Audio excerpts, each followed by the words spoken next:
কখনো কোনো না পাওয়া থেকে জীবনে আফসোস করবেন না। মানে অনেক সময় আমরা কোনো একটা জিনিস চেয়ে না পেলে ভিতরে অনেক আফসোস রাখি, অনেক রাগ ক্ষোভ জমিয়ে রাখি এবং অনেক সময় দেখা যায় যে আমরা নিজেদের ভাগ্যকে দোষারোপ করি। আল্লাহ তাআলার উপর অনেক অভিযোগ রাখি যে, "আল্লাহ কেন এটা হলো না? কেন আমি পেলাম না? কেন এমনটা ঘটলো আমার জীবনে? তাহলে আল্লাহ তাআলা কি আমাকে ভালোবাসে না?" না, বিষয়টা এমন নয়।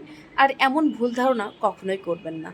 ওপরওয়ালা তাআলা আমাদেরকে এত সুন্দর করে যত্ন করে আমাদেরকে সৃষ্টি করেছেন, তাহলে উনি কেন আমাদেরকে ভালোবাসবেন না?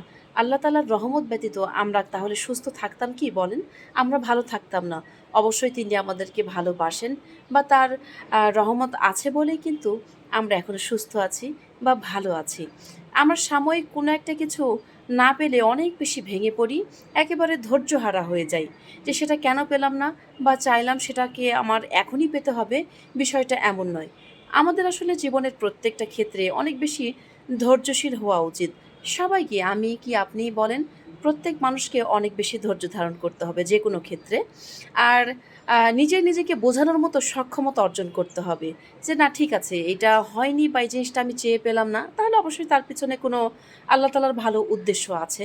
বা এটা কিন্তু সত্যি, কোনো একটা জিনিস না পেলে সাময়িকভাবে আমাদের মধ্যে খারাপ লাগা কাজ করলেও পরবর্তীতে খেয়াল করে দেখবেন যে কোনো একটা নির্দিষ্ট সময় পরে আমরা ঠিকই কিন্তু অনুধাবন করতে পারি যে সেই জিনিসটা না পাওয়ার কারণেই বা না পাওয়াটাই আমাদের জীবনে অনেক বড় সুফল বয়ে নিয়ে আসে। সেটা না পাওয়ার জন্য সাময়িক আমাদের খারাপ লাগলেও পরবর্তীতে আমাদের সেই ধারণাটা একেবারেই ভেঙে যায়।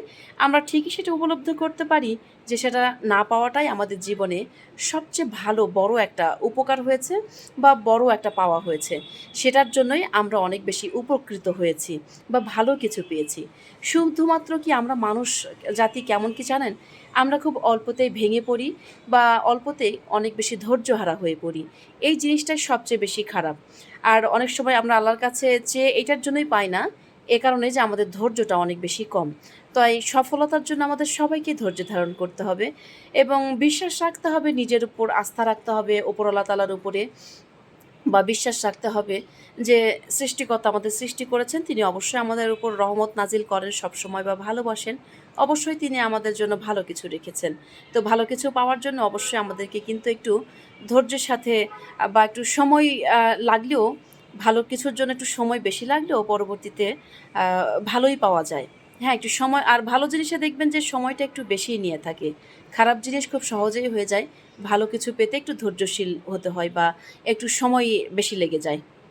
এই আর কি। তো সকলে ভালো থাকবেন, সুস্থ থাকবেন। আল্লাহ হাফেজ।